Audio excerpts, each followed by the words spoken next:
Mewtwo est le 150e Pokémon de la première génération et apparaît pour la première fois dans le 16e épisode de la série animée, mais est surtout la star du premier film Pokémon sorti en 1999. Et si vous pensez qu'il n'y a rien d'autre à y voir qu'un Pokémon surpuissant, détrompez-vous. Avec celui-ci, Pokémon se permet de s'intéresser à des sujets complexes comme la mort, la discrimination ou encore le clonage et les modifications génétiques. Mais plus encore que ce sujet, c'est ici surtout le psyché de Mewtwo qui sera abordé à travers la façon dont il évolue au cours de sa vie. En effet, Mewtwo a tout d'un existentialiste, à l'instar de Friedrich Nietzsche et Jean-Paul Sartre. À ce stade-là, soit vous aimez beaucoup Pokémon, soit vous me prenez pour un fou pour relier le premier film de la saga à un courant philosophique quelconque. Avant de m'intéresser directement à Mewtwo, il est donc nécessaire que je revienne rapidement sur la création de ce film et que je désigne un coupable pour la majorité de ses problèmes, la censure. Le premier film Pokémon a en effet une ambiance d'ensemble assez sombre qui contraste avec ses dialogues, souvent tout aussi niais que ceux du dessin animé. La photographie du film n'a pu être modifiée et est donc restée dans des tons très noirs. Au contraire, les musiques étaient quasiment absentes du film originel et certaines des musiques ajoutées rendent les scènes plus joyeuses ou en tout cas moins dures, notamment celle du combat entre Pokémon et clones. Les modifications dans certains dialogues ne font qu'enfoncer le clou d'un problème qui a gangréné l'œuvre entière. A l'origine et dans sa version japonaise, le film est une œuvre presque 2 fois plus longue. Les 40 minutes prévues comme prologue ont été supprimées avec la localisation, pour des questions de durée, mais aussi afin de ne pas traumatiser les enfants. Forcément, évacuer le prologue d'un film, ça sent la mauvaise idée, d'autant plus qu'on y voit presque toute la genèse du principal méchant. Pourquoi l'avoir supprimé alors ? Pour résumer rapidement, la première partie uniquement audio de ce prologue narre la recherche de Mew par une femme en Amérique du Sud. Lorsqu'elle arrive à le trouver, Mew sent le danger et déclenche une avalanche qui tue la jeune femme. Et là, pas question de ressusciter à coups de larmes de Pokémon ou ce genre de choses. La mort, c'est la mort. Mais comme ça ne suffisait pas, la suite du prologue montre un groupe de chercheurs trouver un fossile de cils de Mew qu'ils souhaitent utiliser. Accrochez-vous, parce que cette partie commence à être un peu glauque. Après des années de recherche, on voit le chef du projet qui a créé un clone de Mew, ainsi que de 3 autres Pokémon. Mais surtout, à côté de ça, il essaie de faire revenir à la vie sa fille décédée en se servant des expériences qu'il fait sur les Pokémon. Ceux-ci sont à ce moment-là connectés par télépathie, et Mewtwo découvre la vie à travers l'esprit de la jeune fille.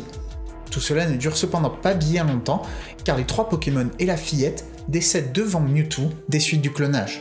Il survit car il est un Pokémon Psy particulièrement puissant, mais manque de détruire le laboratoire à cause du traumatisme de l'expérience. C'est au moment où il reprend ses esprits que la version que vous connaissez du film démarre véritablement avec Mewtwo qui détruit le laboratoire, tuant au passage tous les scientifiques, et accepte de collaborer avec Giovanni, le chef de la fameuse Team Rocket. Voilà donc les raisons plus ou moins compréhensibles pour lesquelles vous n'avez pas pu voir ce prologue. Ça pose malgré tout des questions sur la société japonaise lorsqu'on sait que les enfants japonais ont eux eu droit à ce déluge de décès avant de voir la tête de Sacha ou Pikachu. Revenons-en donc désormais à Mewtwo, le premier Pokémon dont la naissance est artificielle.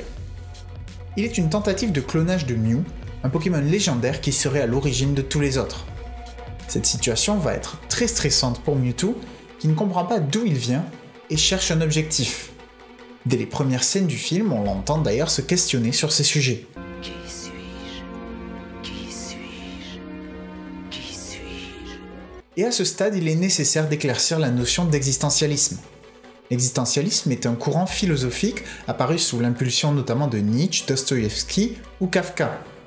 Il apparaît en France après la Seconde Guerre mondiale avec les travaux de Jean-Paul Sartre, Simone de Beauvoir ou encore Albert Camus. C'est un courant qui a vu naître une multitude de concepts comme la question de l'absurde, la liberté radicale ou encore la construction des individualités. En quelques mots, l'existentialisme est l'idée que l'individu est libre de ses actions et valeurs et qu'elles ne sont pas prédéterminées. Les scientifiques qui l'ont créé travaillaient sous l'égide de la Team Rocket, une sorte de mafia internationale qui souhaitait l'utiliser afin d'assurer leur domination du monde. Il lui explique au départ qu'il est un être suprême, mais tente ensuite de l'enfermer lorsqu'il leur demande quel est le but de sa vie. Il est conscient que ces scientifiques ne s'intéressent pas à lui et qu'il doit donc s'échapper du laboratoire s'il souhaite trouver sa raison de vivre. La première décision de sa vie sera ainsi celle de la destruction et engendrera un long cycle de souffrance et de questionnement. Le chef de la Team Rocket, Giovanni, va le convaincre de rester avec lui et l'utilisera pour accomplir de nombreuses tâches en lui faisant penser qu'ils sont en collaboration alors que Mewtwo est réduit à l'état d'esclave. Il n'est ainsi plus réellement libre de ses décisions, encore moins de ses valeurs, et cette opposition intérieure se reflète lorsque l'on entend ses pensées. Mais pourquoi suis-je ici? Malgré cela, il va grandir dans le sillon de cet homme, et même si le montage ne donne pas de temporalité, il semble rester un moment conséquent avec lui, et donc ce qui se rapproche le plus de la figure du père.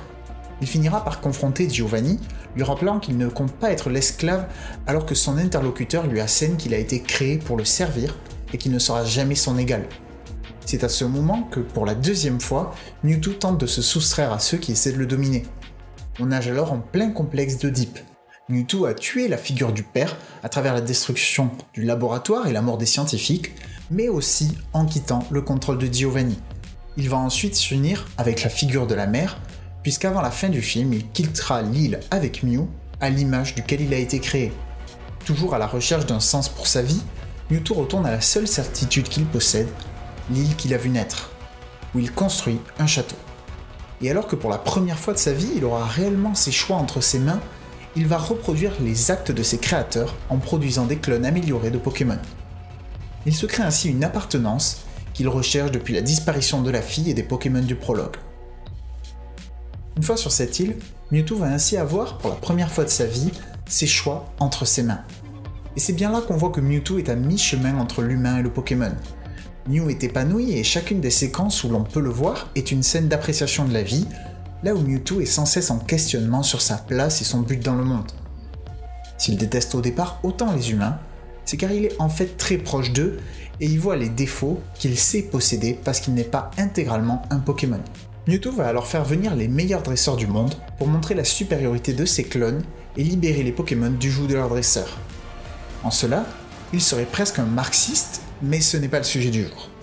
S'ensuivent alors plusieurs affrontements entre Pokémon clonés et originaux, au cours desquels il est dit en version occidentale que les Pokémon ne sont pas faits pour se battre de cette façon.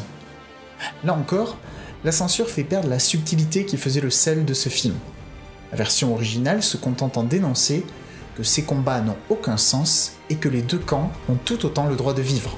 Ces dialogues venaient amener de façon bien plus progressive le changement de pensée de Mewtwo qui se produit à la fin du film. Une fois les dresseurs vaincus, Mew entre en scène, mais avant de s'affronter directement, les deux Pokémon ont une discussion traduite par Meowth. Et si la version occidentale fait encore plus passer Mewtwo pour un méchant sanguinaire, la version originale est beaucoup plus modérée. En effet, Mew ne dit pas originellement qu'il est inutile de se battre car la force réelle des Pokémon vient de leur cœur, mais en réalité que quelle que soit la force avec laquelle vous vous fracasserez contre nous, les vrais ne perdront pas face à des copies. La réaction de Mewtwo, qui est depuis longtemps à la recherche d'un sens et souhaite être accepté malgré sa situation de clone, devient dès lors bien plus compréhensible face aux provocations de Mew. En filigrane se pose ici tout un questionnement sur le clonage, sa moralité et la façon dont on doit l'aborder dans le futur. Car ce dont l'évolution de Mewtwo témoigne parfaitement n'est pas la question de savoir si l'on doit ou non cloner, mais bel et bien le traitement à donner à ce clone. Peut-il être le sujet d'expérience? Doit-il être à notre service? A-t-il un développement propre? Autant de questions auxquelles le film ne répond pas directement, mais ouvre la réflexion, ce qui est tout de même particulièrement courageux au vu du public visé. À la fin de la bataille entre les Pokémon, Sacha se sacrifie pour faire stopper le combat, ce qui fait réaliser à Mewtwo qu'il se trompait jusque-là et doit en réalité suivre sa propre voie et non celle qui a été tracée pour lui. Et on est là en plein dans la notion telle que la conçoit Jean-Paul Sartre. Mewtwo cherche depuis le début du film à donner un sens à sa vie, et cette recherche découle de l'absurdité de son existence. Il a vécu un traumatisme avant même sa naissance, et est ensuite utilisé comme esclave par les humains, alors qu'il est bien plus puissant qu'eux. Une fois qu'il s'est libéré, le seul sens qu'il trouve à sa vie existe alors au travers d'une recherche d'un adversaire, afin de prouver sa supériorité à ceux qui l'ont conçu. Et on retrouve à nouveau ici la jalousie face au père abordée plus tôt. Mewtwo cherche à tuer son créateur tant au plan littéral qu'imagé. Contrairement au mythe oedipien, c'est cependant le rapprochement avec la figure de la mère, vue à travers Mew, qui ouvre en lui une réponse existentialiste au conflit qui le rongeait intérieurement. Il réalise que la liberté radicale et la possibilité de libre arbitre qui en découle sont plus importantes que l'origine de l'individu. Entre les lignes de sa réflexion, on peut d'ailleurs voir qu'il remet en question la position de Mew qui avait, dans la version originale, défendu que les Pokémon naturels ne pouvaient pas perdre contre les copies.